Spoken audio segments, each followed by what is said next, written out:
Bismillah, walhamdulillah, wassalatu wassalamu ala rasulillah, amma ba'd.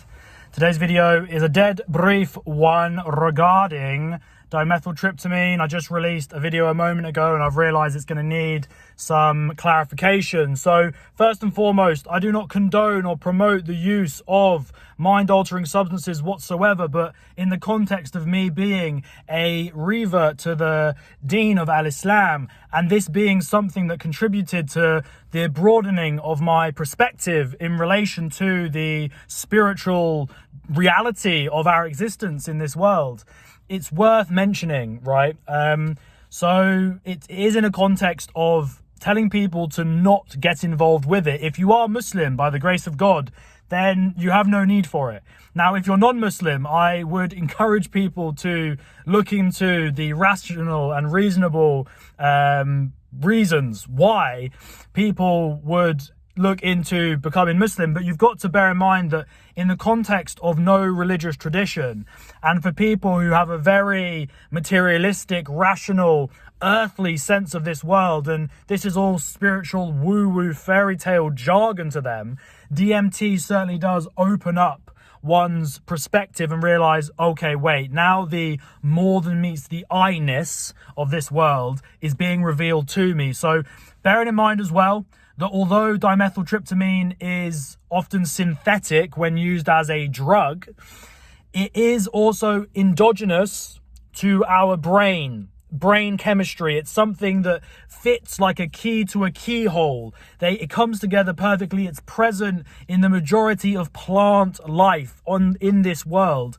It is something that is part of nature as much as really oxygen, for example. It's what we use to perceive the unperceivable generally. Like, for example, when we dream, we are simultaneously creating and experiencing our reality at the same time, but it is simply a figment of our imagination. There's no physical element to that dream, but yet there is still a vision in which we experience something.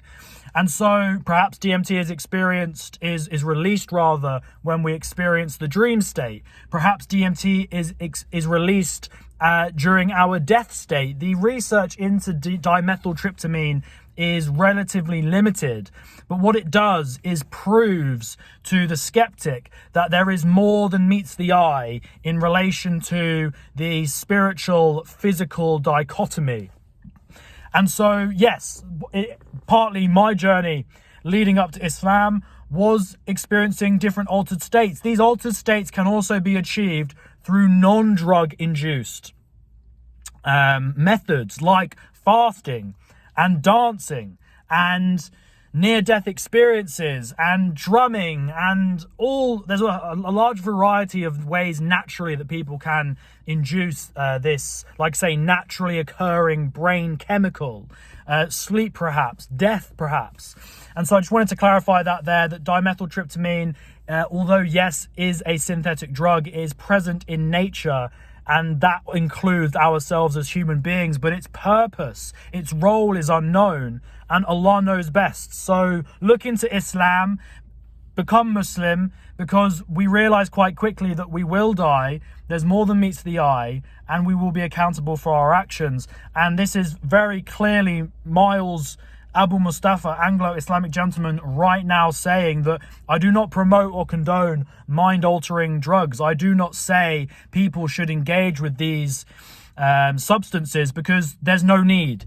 But what they do is they clarify and they make very real to people that, like I say, this world is not simply the physical. There is an intangible, non-physical element, and Allah speaks about it in the Quran, so it really confirms that which Muslims already know.